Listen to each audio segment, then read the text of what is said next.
paratroopers of the 46th Airmobile Brigade repelled a massive mechanized assault by the enemy, which involved 46 units of equipment. The brigade's press service reported on this. It is reported that the Russians divided the assault operation into 4 waves, during which 46 units of equipment in total attacked the paratroopers' positions. The Russians began the assault on September 12th at 5:45 a.m., and it lasted until noon. To repel the assaults, the paratroopers used the entire range of weapons available and destroyed 9 infantry fighting vehicles, 2 tanks, 2 armored personnel carriers, and 2 motorcycles.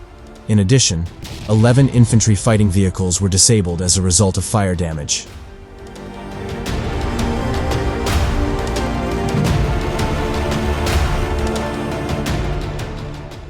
The brigade says it has never seen such a number of destroyed and damaged vehicles in one day in the area of the paratroopers' responsibility. Those of the enemies who managed to run away in time are lucky they will live on. But not for long, until the next hot meeting, the paratroopers say. According to the published footage, artillery, bomber drones, and FPV drones were actively used to repel the assault. On September 4th, Militarnyi reported that paratroopers of the 46th Airmobile Brigade captured a unit of Russian invaders in the Kurakhove sector. The brigade said that recently, the paratroopers captured 9 Russian invaders, thus replenishing the exchange fund. According to the military, they managed to detect a hideout where the Russian advanced unit was located in time due to intelligence.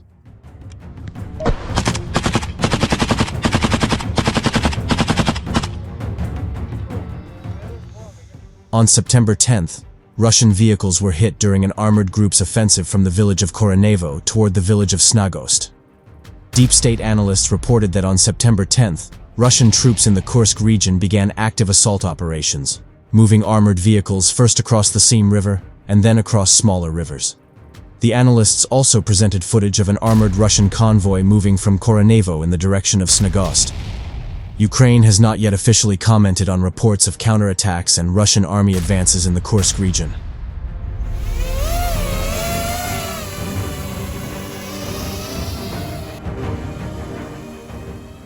For the Russians, the village of Snagost is important. Capturing this village will allow the Russians to unblock their group, which is trapped in the neighboring Glushkovsky district between the border and the Seym River. It is possible that the Ukrainian military hope to create a threat of encirclement of the Russian units defending the 70-kilometer-long section of the border and force them to retreat north, beyond the Seym River. All 3 bridges across the river were disabled, and the pontoon crossings were systematically destroyed by shelling. The villages of Lyubimivka and Novoivanivka on the Rilsk-Sudza highway could be the likely target of the next Russian attack.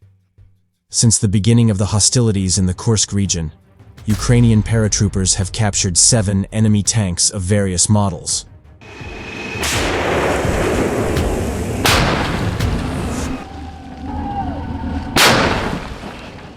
Kyiv's incursion into the Kursk region has hindered Moscow's plans to increase the front in northeastern Ukraine, according to an assessment by the Institute for the Study of War, ISW.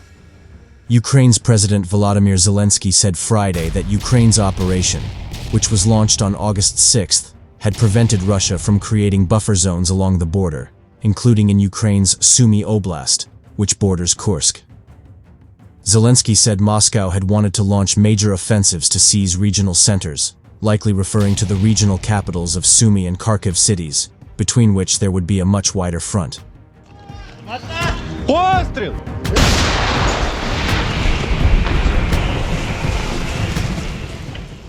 The Ukrainian president also said that the Ukrainian incursion had slowed Russia's offensive in Donetsk Oblast and significantly reduced the advantage in artillery ammunition that Moscow had in the Pokrovsk direction.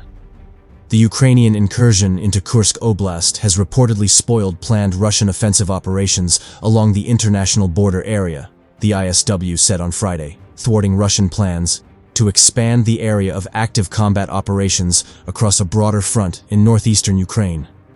Kyiv has said its surprise incursion saw it claim territory of around 500 square miles. Russia has counterattacked, but will likely have to redeploy additional elements from elsewhere in the theater to Kursk Oblast to establish a force grouping capable of pursuing a sustained counteroffensive operation, the ISW said.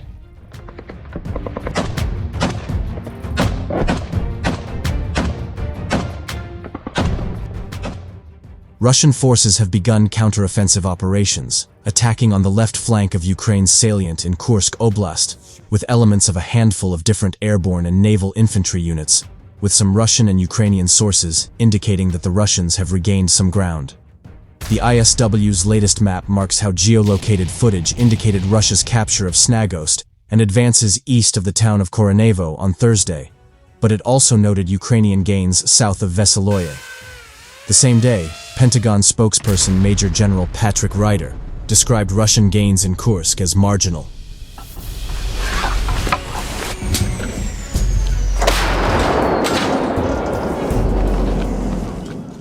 Ukrainian military observer Konstantin Mashovets posted on Telegram that there were around 35,000 Russian troops in the Kursk region.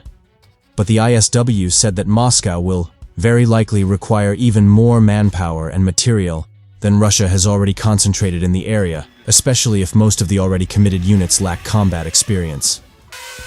Meanwhile, British defense officials said on Saturday that Ukrainian forces continue to hamper Russian logistics in the Kursk region, following strikes that have destroyed road and pontoon bridges over the Siem River.